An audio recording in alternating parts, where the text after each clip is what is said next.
Soldiers accused of raping and murdering aid workers go on trial in South Sudan. Kenya unveils its first new railway in a century. And yet another surprising use for 3D printing technology. Africa 54 starts right now.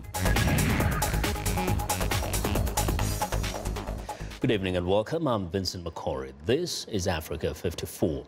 We begin in Afghanistan, where a massive truck bomb exploded Wednesday morning in the diplomatic section of the capital, killing at least 90 people and wounding more than 300 others. The blast ripped through the central Wazir Akbar Khan area of Kabul, home to foreign diplomatic missions and government offices, damaging dozens of vehicles and surrounding buildings. Afghan officials said the explosives were packed in a sewage tanker.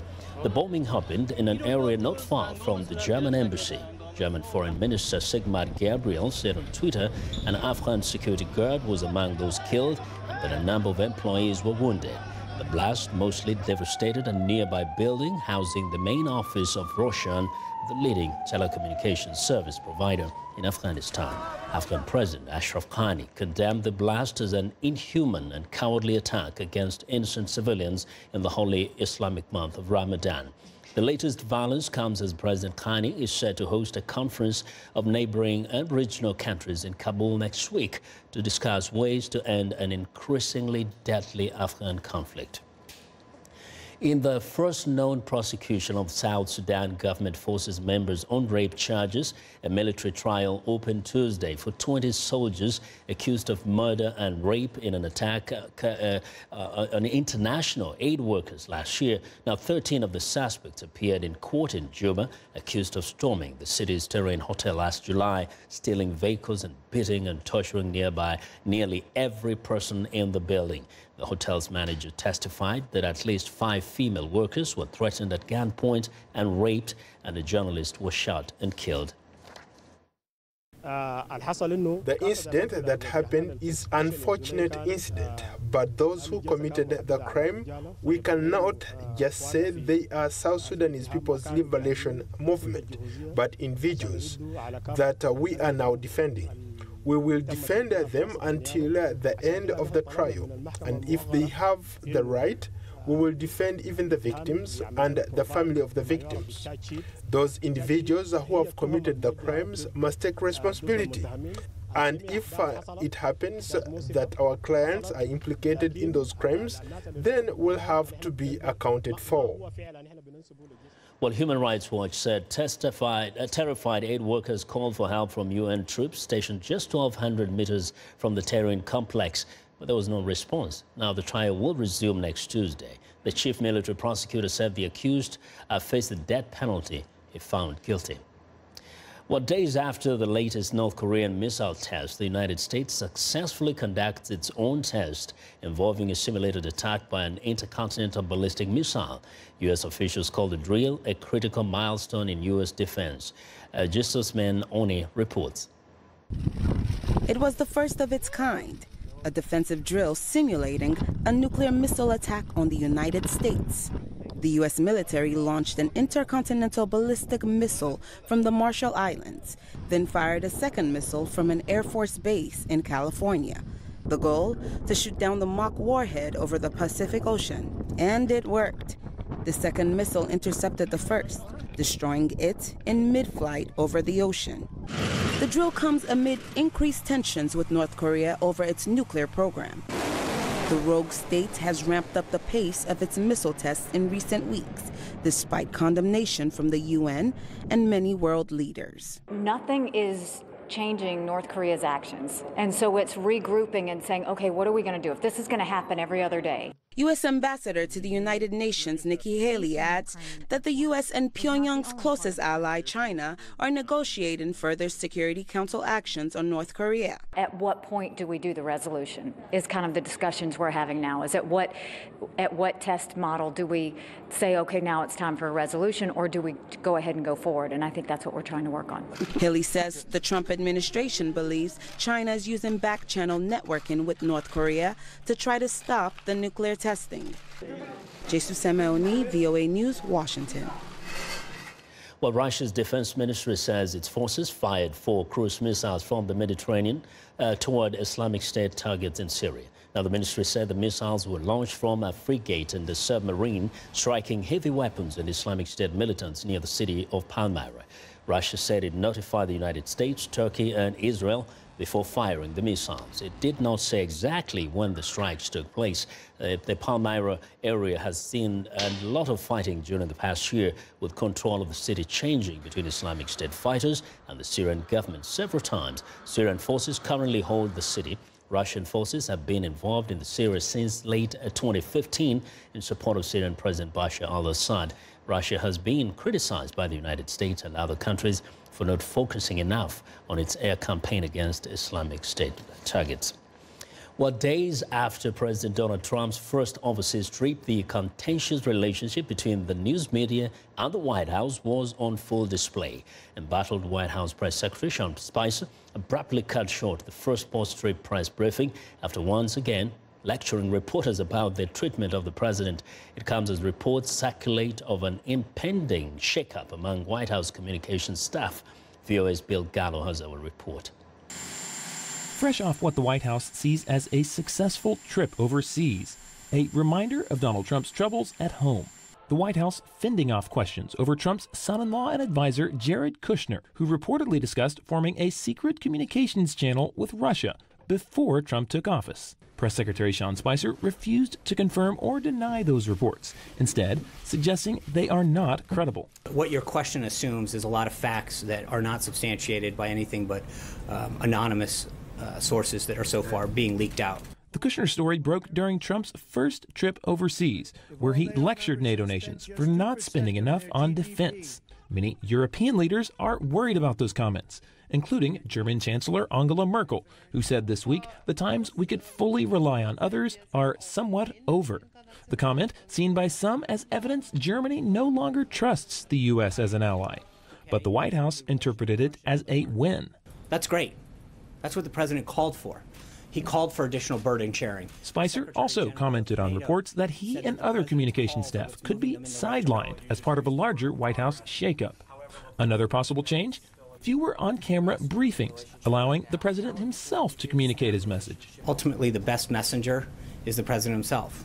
He's always proven that. Spicer has a contentious relationship with the media, and that was evident Tuesday when he chastised reporters for their coverage of Trump before leaving the room after just 20 minutes of questions. The reason that the president is frustrated is because there's a perpetuation of false narratives, a use of unnamed sources over and over again about things that are happening that don't ultimately happen, and I think that is troubling. A possible sign of things to come from a White House communications team under fire. Bill Gallo, VOA News, the White House. Well, Wednesday is the World No Tobacco Day. The World Health Organization warns that more than 7 million people die prematurely every year from tobacco-related causes and its costly drain on national economies. Now, the Global Health Agency and the United Nations Development Program have released a joint report showing the negative impact tobacco has on the environment. The report found that tobacco waste contains over 7,000 toxic chemicals that poison the environment, including human carcinogens. Besides leading to premature death, WHO finds the countless millions of people who smoke suffer from a wide variety of tobacco-related diseases and serious disabilities, including blindness, amputation, impotence, and poor oral health.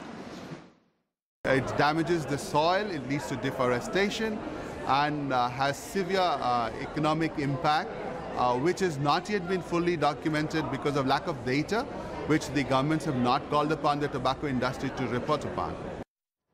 Now, despite effective tobacco control measures, WHO reports the number of people dying from smoking was increasing because those dying today were mostly long-term smokers, and it takes time for tobacco control policies to make an impact. Well, I want to know what you think about Africa 54 and the stories we covered during the conversation on Facebook. The address is Africa 54.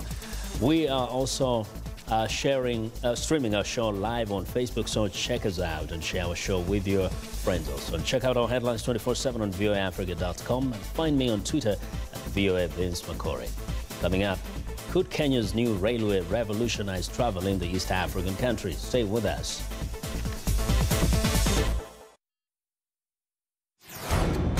This is BizBeat. People from around the world have enjoyed the unique hand-carved sandwiches at Manhattan's Cat's Deli for over 100 years. And during World War II, the New York delicatessen began shipping food and salami to young men in the Army. Today, the renowned deli, always filled with thick, stacked sandwich eaters, wants to try shipping their famous meats around the globe. Owner Jake Dell. I think one of the biggest challenges is keeping the taste the same as it goes in transit. The company still sends meats around the country, but figuring out a global distribution plan is still in the testing phase. Customers like Yakov Sabak, who lives in Israel, thinks it's a good idea. It's far away to mail some food to Israel, but if it comes to Israel and we have a station in Israel, yes, definitely. Refrigeration for long-haul deliveries can be a challenge, but Dell says Canada is likely the first global stop, while South America has a strong passion for cured meats. For VOA's BizBeat, I'm Philip Alexio.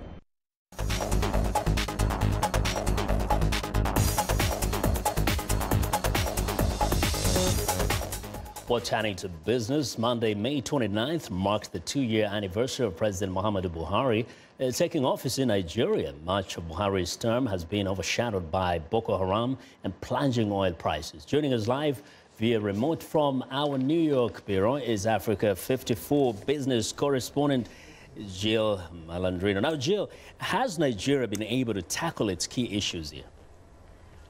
Well, no doubt Buhari's health and the ongoing social and economic struggles in Nigeria give investors pause, but there are good things happening in the background. The overall Nigerian market index hit its highest in more than 10 months on Tuesday as investors responded to more favorable economic indicators suggesting that Nigeria may be slowly moving out of recession. The Buhari administration has leveraged on its goodwill to attract multi-billion-dollar investments and loans from China and Morocco.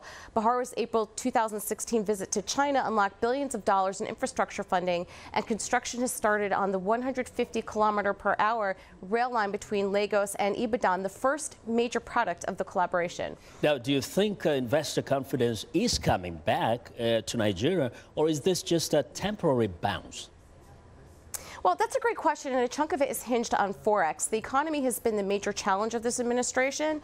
The CBN is reforming the Forex regime, and this has increased stability in the market. It's interesting to point out that many of these reforms have come while Buhari has been in hospital. Recall he was against this level of reform, but the CBN has created a new Forex window for investors and exporters. The data also shows that the window has attracted $1.4 billion in its first 4 weeks of operation. So has the oil market really stabilized at this point? Well, Nigeria may benefit from improved oil revenue as OPEC decided last week in Vienna to extend cuts in oil output by 9 months to March 2018 to further battle a global glut of crude. OPEC's cuts have helped to push back oil around the $50 a barrel level this year, giving a fiscal boost to producers, many of whom rely heavily on energy revenue. Recall that Buhari inherited crude at $38 per barrel, then it plunged to $26 in early 2016, which led to unrest in some producing countries, including Venezuela and Nigeria. So OPEC members said Nigeria and Libya would still be excluded from cuts as their output remained curbed by unrest. And that is why this balancing of oil prices remains crucial, even as Buhari preaches economic diversification. Well, Jill, thank you very much, as always. That is Africa 54 business correspondent Jill Malandrino.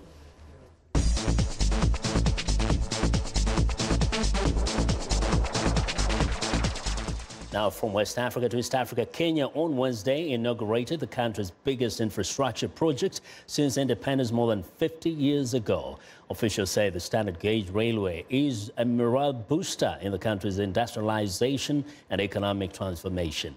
The 480-kilometer China-built standard gauge railway line is built at a cost of $3.8 billion US. The railway is part of China's One Belt, One Road initiative, a multi-billion-dollar series of infrastructure projects upgrading land and maritime trade routes between China and Europe, Asia and Africa. Now, the faster speed has reduced a round-trip time between Kenya's coastal city of Mombasa and the country's capital city of Nairobi to within a half a day. Present at the starting station of Mombasa were Kenyan President Uhuru Kenyatta, various cabinet ministers, and Chinese President Xi Jinping's special envoy, Chinese State Councillor Wang Yong. Well, for more on Kenya's newest train system, VOA's East Africa correspondent Jill Craig joins us live via Skype from Nairobi. Now, Jill, first give us a sense of, what really this means for most Kenyans, at least around between Mombasa and Nairobi. Well, as you mentioned, Vincent, Kenya hasn't had a new railway in over a century. And the railway that they do have is decrepit. Many people experience delays or other problems on that train. So that train has never really been a functional, realistic form of transport for most Kenyans. As a result, when people are traveling from Nairobi to Mombasa and back, and I'm sure that many of your viewers have taken that road, the road is absolutely infamous for traffic jams and traffic accidents. So for the normal passenger, the idea of getting from Nairobi to Mombasa or vice versa in half a day, as you mentioned, is quite appealing. And the fact of the matter is that a bus ticket costs about $12 each way, whereas a new train ticket is going to cost about $7, the government announced today. So both in terms of timeliness and in terms of cost, I think that most average Kenyans are looking forward to this. And of course, yeah, we'll also be considering the cost of transporting cargo. But let's focus a little bit on some of the controversial issues that surrounded the project. There were issues of disruption of lives or wildlife and environment. What is the talk of in town at the moment? Well, there was also, in addition to the wildlife controversy, there was also the controversy of people worried that the Chinese were not going to hire locals to help build this railroad. So those were two of some of the biggest issues surrounding this new infrastructure project. Now, the Chinese decided to they agreed to hire 20,000 Kenyans for this project, including laborers, guards, and cooks.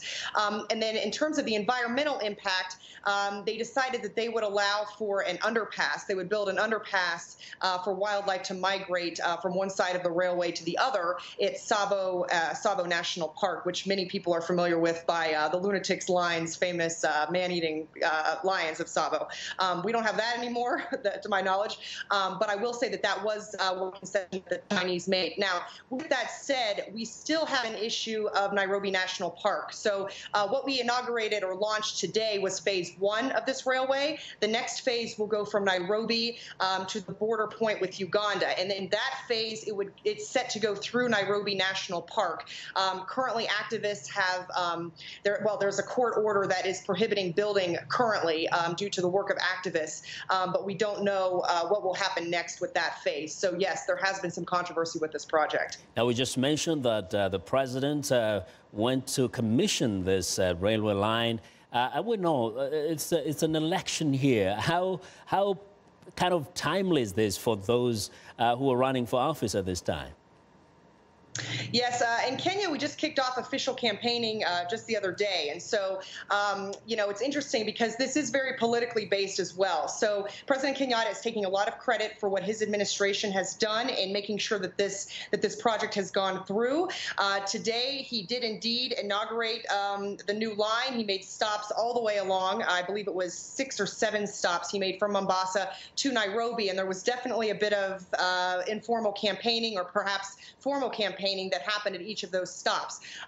Now, with the elections coming up in August, that makes it even more a more important thing to note, because the railway was not scheduled to be completed for another 18 months, and it was moved up significantly ahead of schedule in order to make it to today's date, which comes in conveniently about 2 months before the elections. Now, I should also mention that it's worth pointing out that the opposition candidate for president, Mr. Raila Odinga, he has said that when he was Prime Minister of the Unity government here in Kenya, he was also working on this project. But he also makes sure that people know when he is campaigning that although big infrastructure projects are important, he says that it's more important to help people with the daily issues that they're suffering with, which, currently I'm sure many people are aware of the maize crisis. They're aware of skyrocketing food prices, youth especially having trouble finding jobs. Those are the issues that Mr. Odinga says that he will be focusing on in the next election, with also the mention of the major infrastructure project. Yeah. And very quickly, we mentioned that this is part of the bigger Chinese infrastructure development across the world called the Silk Road. Can you mention just a little bit of where in Africa we've seen similar projects? Sure. We also had last year the launch of a major railway that went from the port, the Gulf of Aden in Djibouti. That went down to landlocked Addis Ababa in Ethiopia, which was a huge project.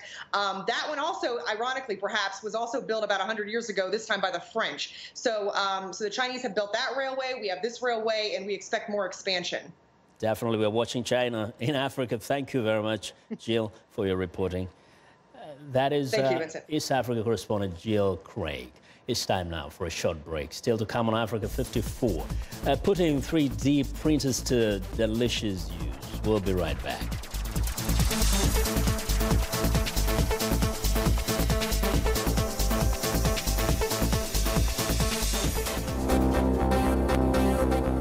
If you've just joined us, I'm Mariama Diallo, and here is a quick recap of today's headlines. In South Sudan, 13 soldiers accused of raping 5 foreign aid workers and killing their local colleague appear before a military court. In Morocco, several thousand people take to the streets of Al Hoceima to demand the release of the leader of months of protest in the northern part of the region. The World Food Programme is urging for more funding to fight the hunger crisis in Somalia, where over 6 million people are in need of aid. In Kenya, a 480-kilometer Chinese-built railway connecting Nairobi and Mombasa is put into operation. That's all for today. Thanks for watching.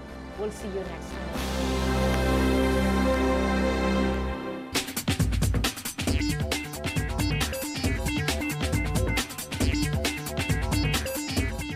Welcome back to Africa 54. Here's what's trending.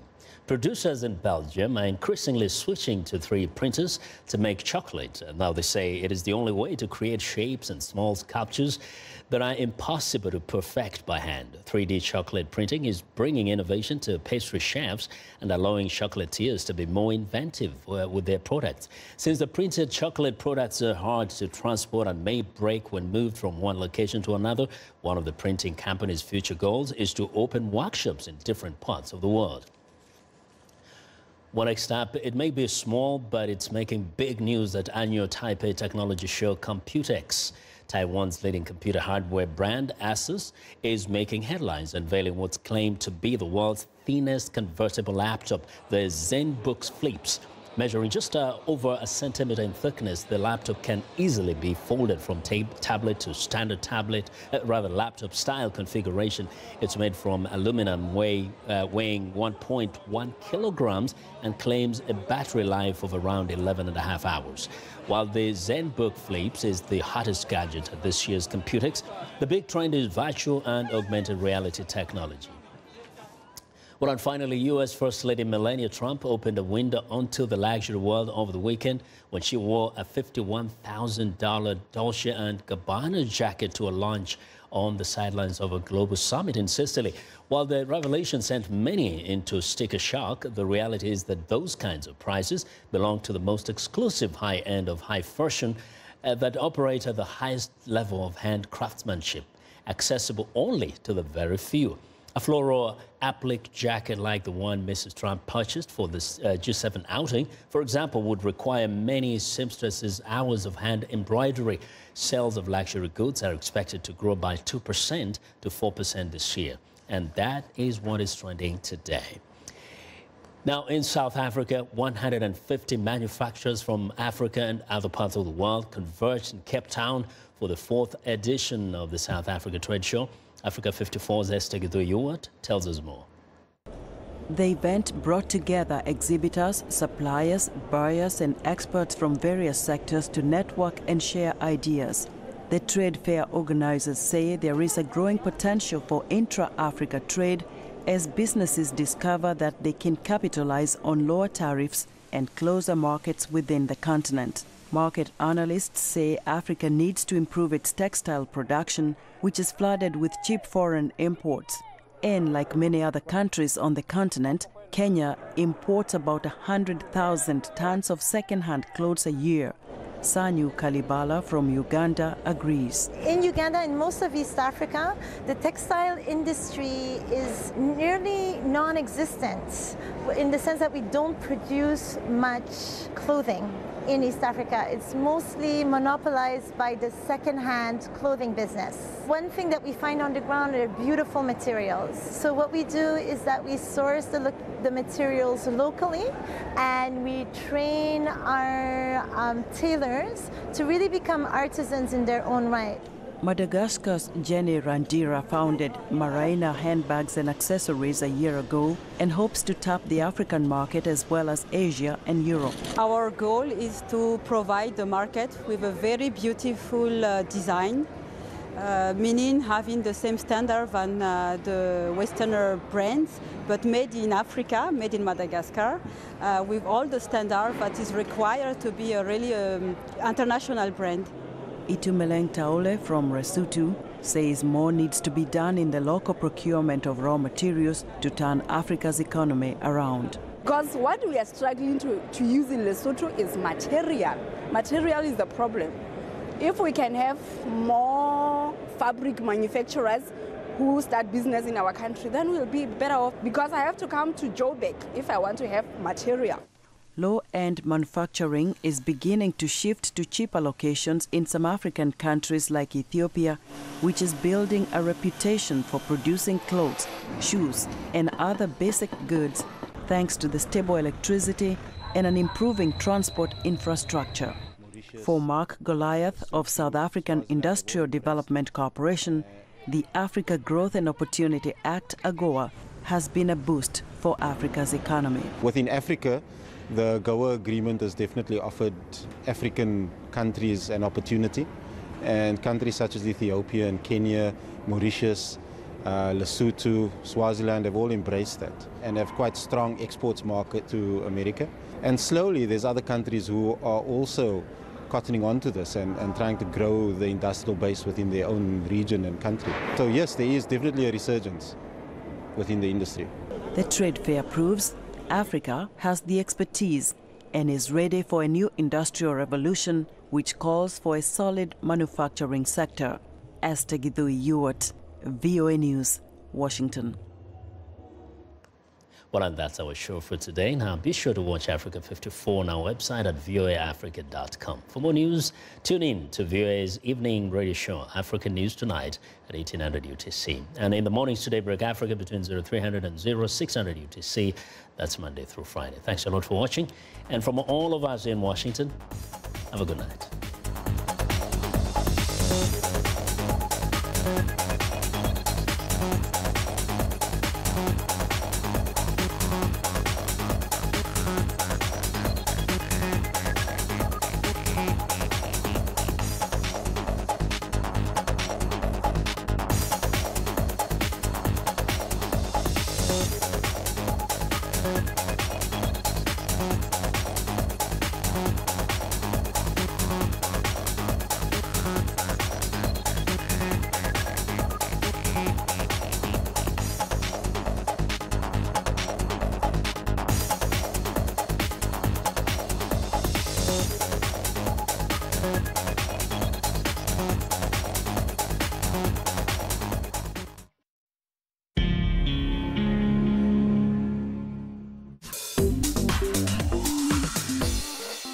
Welcome to English in a Minute.